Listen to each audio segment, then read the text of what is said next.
I got so much motherfucking design on right now. Bring it down, bring it back, make it clap. I got 3 old thoughts, new block, wear that thing. Bitches on my line, and you know. Assalamualaikum warahmatullahi wabarakatuh. Kami dari kelompok 1 akan mempresentasikan mengenai keberhasilan proses produksi dalam konteks konversi. Di sini kami akan menjelaskan materi, yaitu pengertian proses produksi massal, tahap-tahap proses produksi massal, dan keberhasilan proses produksi massal. Pengertian produksi massal. Apakah produksi massal itu? Sebelum kita membahas mengenai indikator keberhasilan tahapan produksi massal, kita perlu mengetahui terlebih dahulu apa itu produksi massal itu sendiri. Secara sederhana, produksi massal adalah sebuah aktivitas menciptakan sebuah produk dalam jumlah banyak dan dilakukan berulang-ulang. Jadi produsen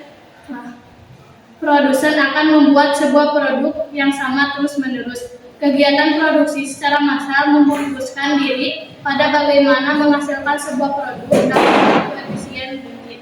Karena tuntunan efisien, inilah kemudian di dalam sebuah produksi secara massal diberlakukan sebuah standar operasional tertentu agar produksi selalu sesuatu standar dan memenuhi batas waktu yang diinginkan.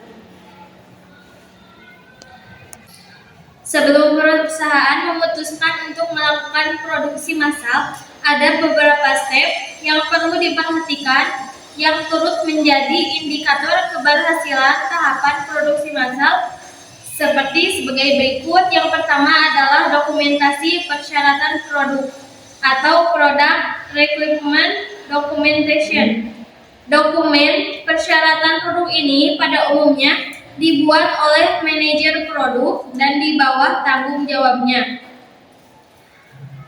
Dokumentasi persyaratan produk yang perlu disiapkan biasanya mencakup dokumen seperti daftar lengkap fitur produk, materi kinerja spesifik yang harus ada pada setiap fitur. Yang ketiga, perkiraan volume produk. Yang keempat, rencana biaya target untuk produksi. Yang kelima, target jadwal rilis produk. Yang keenam, roadmap produk. Yang kedua adalah validasi dan pengujian teknik atau engineering, validation and testing. Tahap selanjutnya adalah validasi dan pengujian teknik. Pada tahap validasi dan pengujian teknik ini, tim teknik melakukan segala macam cara untuk melakukan implementasi fitur yang sebelumnya sudah diuraikan dalam dokumentasi persyaratan produk.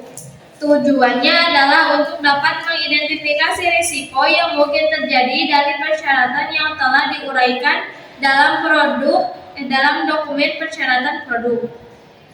Yang ketiga adalah validasi dan pengujian desain. Tahap selanjutnya adalah validasi pengujian desain, yang merupakan tahap yang berharga juga dalam tahapan proses produksi massal. Tahapan ini bertujuan untuk menguji sampai pada tampilan akhir produk untuk menyesuaikan dengan kebutuhan pelanggan. Yang keempat adalah validasi dan pengujian produk. Setelah sampel produk dinyatakan lolos dari tahapan VVT dan disetujui, maka tahap selanjutnya adalah validasi dan pengujian produksi. Yang kelima adalah pelaksanaan proses produksi. Setelah rangkaian proses pengujian yang sebelumnya sudah dilakukan, selanjutnya adalah masuk kepada proses produksi. Pada tahap ini, sebagian besar tanggung jawab ada pada produsen, di mana proses produksi perlu dilakukan dengan bertahap dengan menambah volume produksi. Keberhasilan proses produksi dalam konteks konversi. 1. Jumlah produksi. Indikator pertama yang membantu untuk menganalisa keberhasilan produk massal adalah jumlah produksi atau produktivitas perusahaan yang diperoleh dari produksi massal. 2. Reject ratio. Produk reject merupakan produk yang tidak memenuhi standar kualitas barang yang sudah ditentukan oleh perusahaan sebelum melakukan proses produksi. 3. Kecepatan atau berat dalam proses produksi juga menjadi salah satu indikator yang mempengaruhi keberhasilan sebuah produksi massal. 4. Memiliki target atau pencapaian. Setiap perusahaan tentu memiliki target atau capaian yang ingin dituju dalam jangka waktu tertentu. 5. Lifetime. Sebuah proses produksi massal yang memberikan keuntungan efisiensi ini tidak lepas dengan waktu yang digunakan dalam proses produksi. Waktu yang dibutuhkan untuk dapat menyelesaikan sebuah pekerjaan disebut dengan take time. Istilah ini juga tak jarang digunakan dalam proses produksi massal. Take time merujuk pada waktu yang dibutuhkan untuk menghasilkan sebuah produk dan waktu yang dibutuhkan pada siklus operasi tertentu dalam proses produksi. Dengan mengetahui informasi waktu yang dibutuhkan dalam sebuah proses produksi, ini akan dapat membantu produsen dalam melakukan identifikasi titik mana yang menghambat proses produksi. Sehingga dengan mengetahui letak hambatan pada proses produksi akan segera dapat diatasi dan waktu yang dibutuhkan untuk proses produksi massal dapat kembali sesuai dengan yang sudah ditetapkan. Karena dalam hal keberhasilan proses produksi, waktu yang digunakan dalam memproduksi barang menjadi salah satu hal yang cukup krusial. Saat perusahaan tidak mengetahui hambatan yang akan memperpanjang waktu produksi, maka proses produksi menjadi tidak efisien. 6. Overall equipment effectiveness adalah keefektifan peralatan secara keseluruhan. OEE menjadi salah satu indikator keberhasilan sebuah proses produksi karena ini akan membantu produsen dalam mengetahui dan mengidentifikasi apakah peralatan yang ada dalam proses produksi sudah dimanfaatkan dengan efisien. Peralatan secara keseluruhan mulai dari sumber daya manusia, mesin dan peralatan yang mendukung proses produksi dipastikan digunakan secara efisien dan tidak mengganggu proses produksi. 7. Downtime.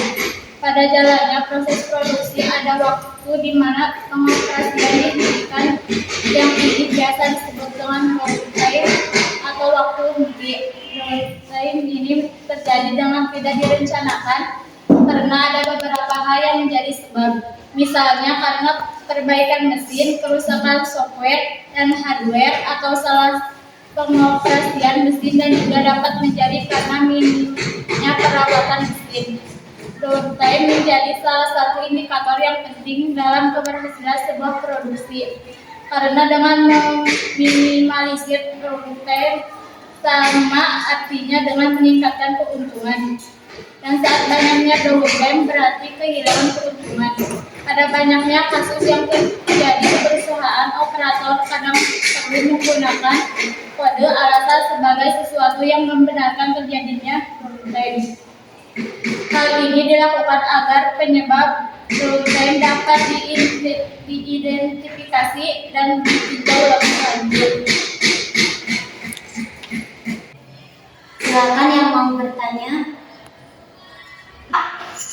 Apa sih yang dimaksud dengan indikator keberhasilan suatu produksi massal? Terima kasih atas pertanyaannya. Baik, saya akan menjawab. Jelaskan apa yang dimaksud dengan indikator keberhasilan produksi massal. Jika Anda bertanya, apa itu indikator keberhasilan produksi massal? Maka jawaban umumnya adalah salah satu kegiatan dalam manajemen produksi manufaktur.